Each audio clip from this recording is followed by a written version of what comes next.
In this section, we will consider family therapy today. We will look at both the current state of where family therapy is at, and also look at some of the new approaches of family therapy that have developed. Family therapy was always a diverse field with competing schools and conflicting theories. However, amidst all the conflict, they did all share a belief that problems run in families.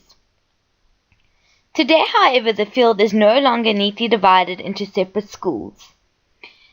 One of the main reasons for this is that practitioners no longer share a universal adherence to the system's theory.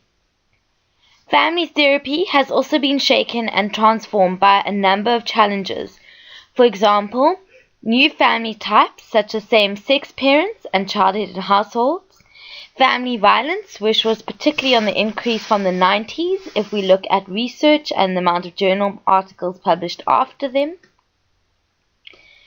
There are also gender and sexuality issues that have affected family therapy, as well as the need to take into account spiritual considerations and issues around poverty and social class.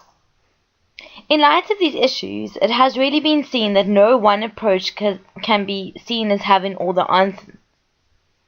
Postmodernism has also given rise to the desire to merge some schools of family therapy together.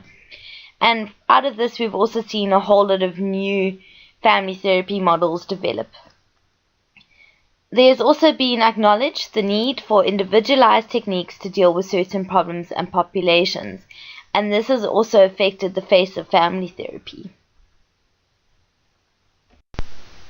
We're now going to consider some of the new fields of family therapy that have developed, starting with feminist family therapy.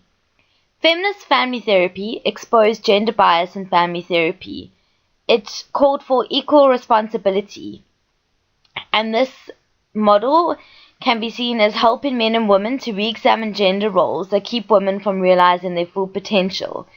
It does use existing forms of family therapy such as Bowen techniques and solution-focused techniques as primary treatment, but it also adds sensitivity to gender in its scope of practice.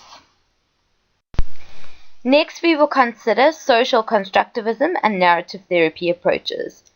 Social constructivism explores perspectives. It doesn't place focus on patterns of interaction. However, social constructivism in itself adds the elements of interaction into therapy. We did explore narrative therapy in our previous unit, and really just what I'd like to highlight here is that in terms of narrative therapy and with regards to family, it really focuses on how experience creates expectations and how expectations form our self-concept.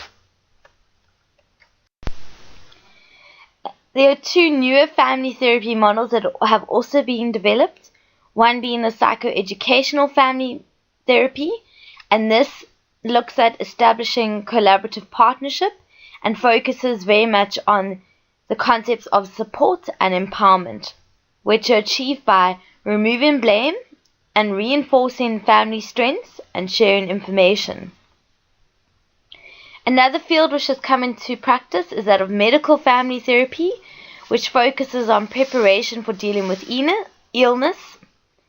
It also looks at how one can gain perspective on effects and also looks at examining available resources. And these are just some of the scopes in the areas of family therapy that have developed post the 90s.